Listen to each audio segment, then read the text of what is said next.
গল্পকথন by Rubel চ্যানেলে আজ আমরা পাঠ করব উপেন্দ্রকিশোর রায়চৌধুরীর লেখা রূপকথার গল্প মজনতালী সরকার। এক গ্রামে দুটো বেড়াল ছিল। তার একটা থাকতো গোয়ালাদের বাড়িতে, সে খেত দই, দুধ, ছানা, মাখন আর সর। আর একটা থাকতো জেলেদের বাড়িতে, সে খেত খালি ঠ্যাঙার বাড়ি আর লাথি। গোয়ালাদের বিড়ালটা খুব মোটা ছিল আর সে খুব বুক ফুলিয়ে চলত। জেলেদের বিড়ালটার গায়ে খালি চামড়া আর হাড় কখানি ছিল। সে চলতে গেলে টলতো আর ভাবত কেমন করে গোয়ালাদের বিড়ালটার মতো মোটা হব। শেষে একদিন সে গোয়ালাদের বিড়ালকে বলল, ভাই, আজ আমার বাড়িতে তোমার নিমন্ত্রণ। সব কিন্তু মিছে কথা, নিজেই খেতে পায় না, সে আবার নিমন্ত্রণ খাওয়াবে কোথা থেকে। সে ভেবেছে গোয়ালাদের বিড়াল আমাদের বাড়ি এলেই আমার মতো ঠ্যাঙ্গা খাবে আর মরে যাবে, তারপর আমি গোয়ালাদের বাড়িতে গিয়ে থাকব। যেই কথা সেই কাজ।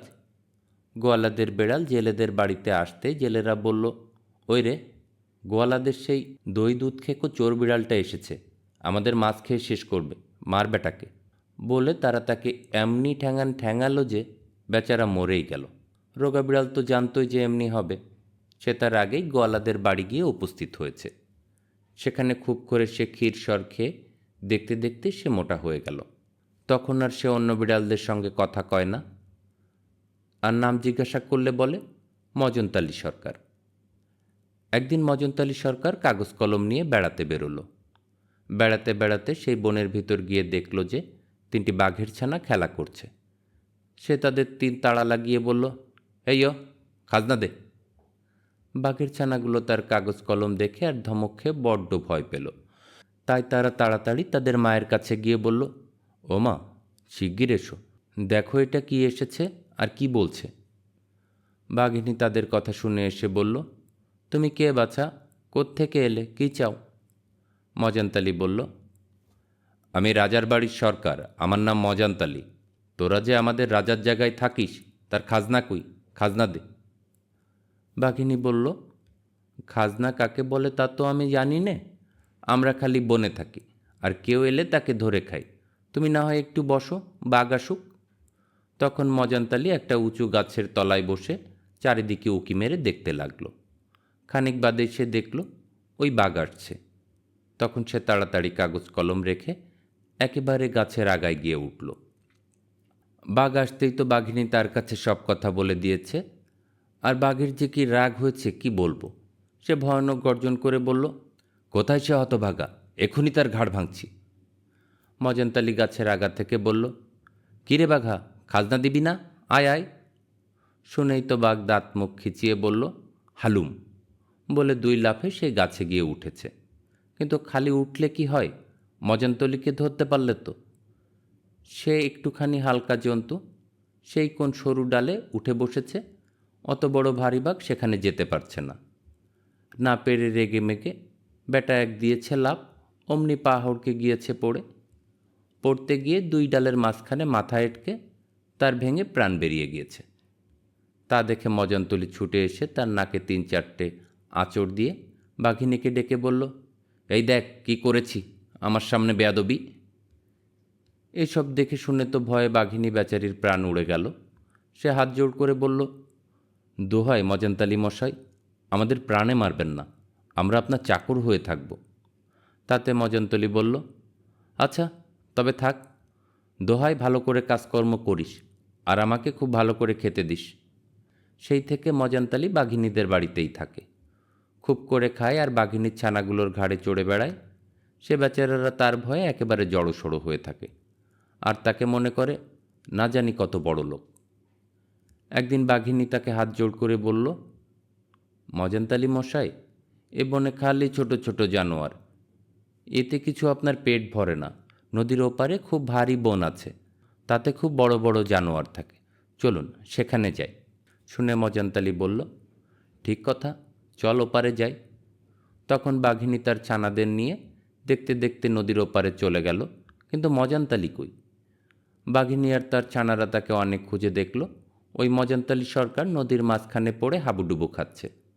স্রোত তাকে ভাসিয়ে সেই কোথায় যে নিয়ে গিয়েছে, আর ঢেউয়ের তাড়ায় তার প্রাণ যায় যায় হয়েছে। আর মজানতালী তো ঠিক বুঝতে পেরেছে আর দুটো ঢেউ এলে সে মারা যাবে। এমন সময় ভাগ্যিস বাঘিনীর একটা ছানা তাকে তাড়াতাড়ি ডাঙ্গায় তুলে এনে বাঁচালো, নইলে সে মরেই যেত, তাতে আর ভুল কি। কিন্তু মজানতালি সরকার তাদের সে কথা জানতেই দিল না। সে ডাঙ্গায় উঠে ভয়ানক চোখ রাঙিয়ে বাঘের ছানাকে চড় মারতে গেল, আর গাল যে কত দিল তার তো লেখাজোখাই নেই। শেষে বলল, হতভাগা মূর্খ, দেখ দেখ কী করলি। আমি অমন চমৎকার হিসাবটা করছিলুম, সেটা শেষ না হতেই তুই আমাকে টেনে তুলে আনলি, আর আমার সব হিসাব গুলিয়ে গেল। আমি সব গুনছিলুম, নদীর কটা ঢেউ, কতগুলো মাছ আর কতগুলো জল আছে। বেটা মূর্খ, তুই এর মধ্যে গিয়ে সব গোলমাল করে দিলি। এখন যদি আমি রাজামশাইয়ের কাছে গিয়ে এর হিসাব দিতে না পারি, তবে মজাটা টের পাবি। একথা শুনে বাঘিনী তাড়াতাড়ি এসে হাত জোড় করে বলল, মজানতালি মশাই, ঘাট হয়েছে, এবারে মাপ করুন। ওরা মূর্খ, লেখাপড়া জানে না, তাই কি করতে কি করে ফেলেছে। মজানতালি বললেন, আচ্ছা, এবারে মাপ করলুম, খবরদার আর যেন কখনো এমন না হয়। এই বলে মজানতালি তার ভিজে পা শোকাবার জন্য রোদ খুঁজতে লাগলো। গভীর বনের ভিতরে সহজে রোদ ঢুকতে পায় না, সেখানে রোদ খুঁজতে গেলে উঁচু গাছের আগায় গিয়ে উঠতে হয়। মজানতলি একটা গাছের আগায় উঠে দেখল যে খুব বড় একটা মরা মহিষ মাঠের মাঝখানে পড়ে আছে। তখন সে তাড়াতাড়ি গিয়ে সেই মহিষটার গায়ে কয়েকটা আঁচড় কামড় দিয়ে এসে বাঘিনীকে বলল, শিগগির যা, আমি একটা মোষ মেরে রেখে এসেছি। বাঘিনী আর তার ছানাগুলো ছুটে গিয়ে দেখল সত্যি মস্ত এক মোষ পড়ে আছে। তারা চারজনে মিলে অনেক কষ্টে সেটাকে টেনে আনলো, আর ভাবল, ইস, মজানতলি মহাশয়ের গায়ে কি ভয়ানক জোর। আর একদিন তারা মজানতালিকে বলল, মজানতালি মশাই, এ বনে বড় বড় হাতি আর গন্ডার আছে, চলুন একদিন সেইগুলো মারতে যাই। একথা শুনে মজানতালি বলল, তাই তো, হাতি গন্ডার মারব নাতে মারব কি, চল আজকেই যাই।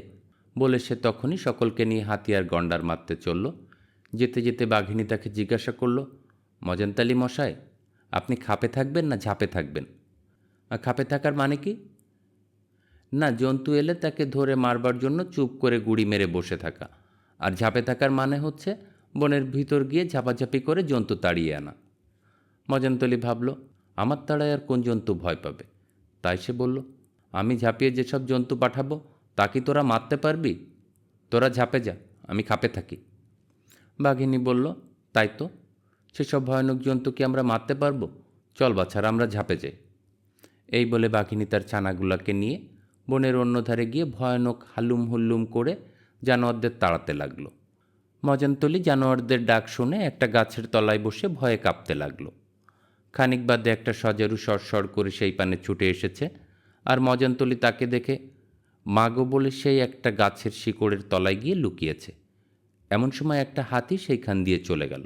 সেই হাতির একটা পায়ের এক পাশ সেই শিকড়ের উপর পড়েছিল, তাতেই বেচারা মজানতলির পেট ফেটে গিয়ে বেচারার প্রাণ যায় আর কি। অনেকক্ষণ ঝাপাঝাপি করে বাঘেরা ভাবল, মজানতালি মশাই না জানি এতক্ষণে কত জন্তু মেরেছেন, চল একবার দেখে আসি। তারা এসে মজানতলির দশা দেখে বলল, হায় হায়, মজানতলি মশাইয়ের এ কী হলো? মজানতলি বলল, আর কি হবে, তোরা যেসব ছোট ছোট জানোয়ার পাঠিয়েছিলি দেখে হাসতে হাসতে আমার পেটই ফেটে গিয়েছে। এই বলে মজানতলি মরে গেল। গল্প পাঠ ভালো লাগলে চ্যানেলটি সাবস্ক্রাইব করুন। আর কোন কোন গল্প শুনতে চান কমেন্ট বক্সে লিখুন। আবার দেখা হবে নেক্সট কোনো পর্বে, ততক্ষণ ভালো থাকুন।